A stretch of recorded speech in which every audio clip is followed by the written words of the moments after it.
Welcome back to EduGlance. Yesterday, we learned how to forecast demand. But what happens when the sales team predicts a huge spike, but the factory says they don't have enough machines to make it? This is where S&OP comes in.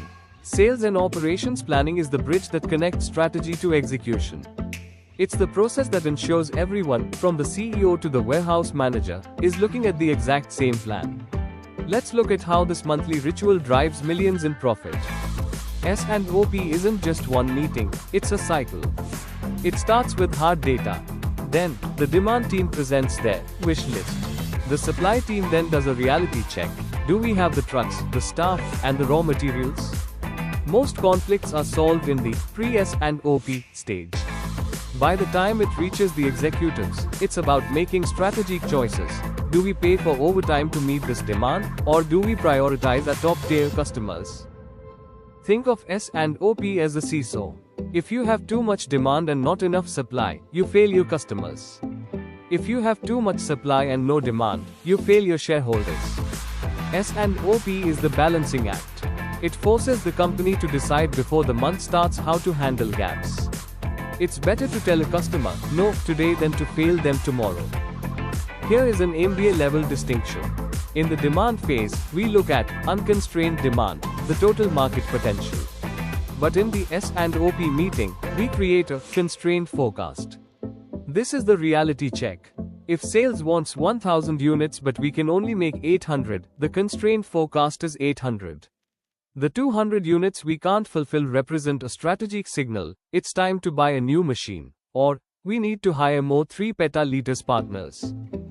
How do we know if S&OP is working? We look at plan adherence.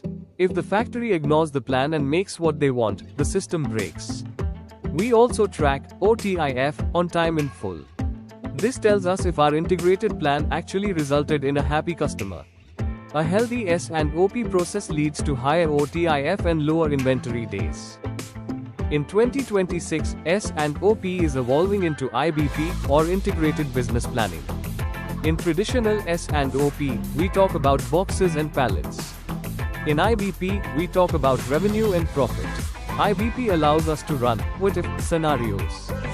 For example, if we give a 10% discount, demand will rise by 20%. Can our supply chain handle it? And will our profit actually go up? IBP turns the supply chain into a financial growth engine. The technology behind this in 2026 is the SCM Control Tower. Instead of waiting for a monthly meeting to see a problem, AI-driven towers alert managers in real time if a port strike or a material shortage is going to break the plan. This allows for continuous S&OP, where adjustments are made daily, keeping the company agile in a volatile world. S&OP is where the magic of management happens. It turns a group of competing departments into a single, high-performing team. This was video #12. Now that we have a plan, we need to go out and buy the stuff to make it happen. Tomorrow, we look at procurement and strategic sourcing. Subscribe to EduGlance, and I'll see you there. Don't forget to subscribe to EduGlance for more career-focused videos.